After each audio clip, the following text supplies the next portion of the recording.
Hello বন্ধুরা, চলে এলাম একটি ব্লগ নিয়ে। আজকের ব্লগ হচ্ছে ফুড ব্লগ। Happy Sunday. আজকে রান্না হচ্ছে মাংস, ভাত, শুক্তোর ডাল আর হচ্ছে ওলকচু সিদ্ধ। তো বন্ধুরা, আজকে এই রান্নাবান্না করেছি। সেরকম কিছু রান্নাবান্না আজকে হয়নি, সিম্পলের মধ্যে। অনেক লেট হয়ে গেছে, রান্নাবান্না করেছি। আজকে ব্রেকফাস্ট হয়নি, তো খুব খিদেও পেয়ে গেছে।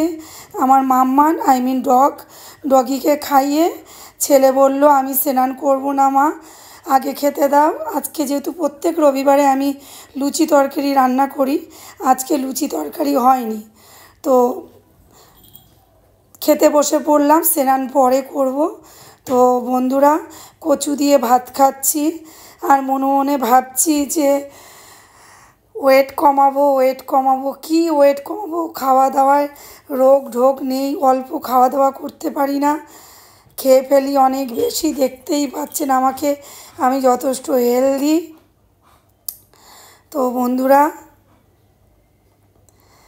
আপনাদের ওলকচু কেমন লাগে? অন্য সময় ওলকচু আমি কাঁচা লঙ্কা না, আমি শুকনো লঙ্কা দিয়ে মাখি।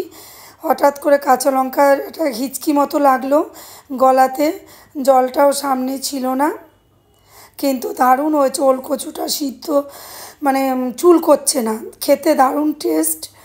তারপরে শুক্তোর ডাল উচ্ছে আর পেঁপে দিয়ে করেছি। অন্য সময় আমি শুক্তোর ডাল করি ভাড়ালি, উচ্ছে ভেজে দিয়ে, পেঁপে, অনেক সময় মূলোও দিয়ে টিয়ে আদা বাটা দিয়ে শুক্তোর ডাল করি।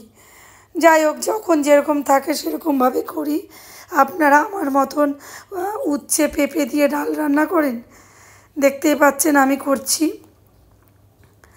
তো এবার মাংস বেশি খাবো না, কষা মাংস 2-3 পিস আমি খেয়ে নিয়েছি অলরেডি। তো এবার মাংস দিয়ে খাবো। বন্ধুরা, ভাবছি ডায়েট মেনটেন করব, কিন্তু কিভাবে ডায়েট মেনটেন করব বুঝতে পারছি না। খাওয়া দাওয়া যত কমাতে চাই, খাওয়া দাওয়া তত বেড়ে যায়। কি করব বলুন তো? যাই হোক, আজকে রবিবারের খাওয়া দাওয়া আপনাদের সঙ্গে শেয়ার করলাম। আমার চ্যানেলটি সাবস্ক্রাইব করবেন আর ভিডিওতে লাইক কমেন্ট করবেন, পাশে থাকবেন বন্ধুরা। আপনারা পাশে না থাকলে আমি আমার চ্যানেলকে কি করে বড় করব? আমাকে বাজারঘাট সব করে এনে রান্না করতে হয়। আমার হাজবেন্ড বাজারঘাট বেশিরভাগ রাতে করে, দিনে বাজারঘাটগুলো আমি করি। এই কারণেই রান্না বান্না করতে আমার দেরি হয়ে যায়। আজকে ব্রেকফাস্ট করিনি, খুব খিদে পেয়ে গেছিলো, তাই খেয়ে নিলাম, পরে স্নান করব। আজকের ফুড ব্লগ কেমন লাগলো? সানডের রান্নাবান্না বলবেন। অন্যদিন অনেক বিভিন্ন ধরনের রান্নাবান্না করি, ভাজাভুজি করি, আজকের ভাজাভুজি করিনি। হ্যাপি সানডে, ভালো থাকবেন, চ্যানেলটি সাবস্ক্রাইব করবেন, পাশে থাকবেন। অসংখ্য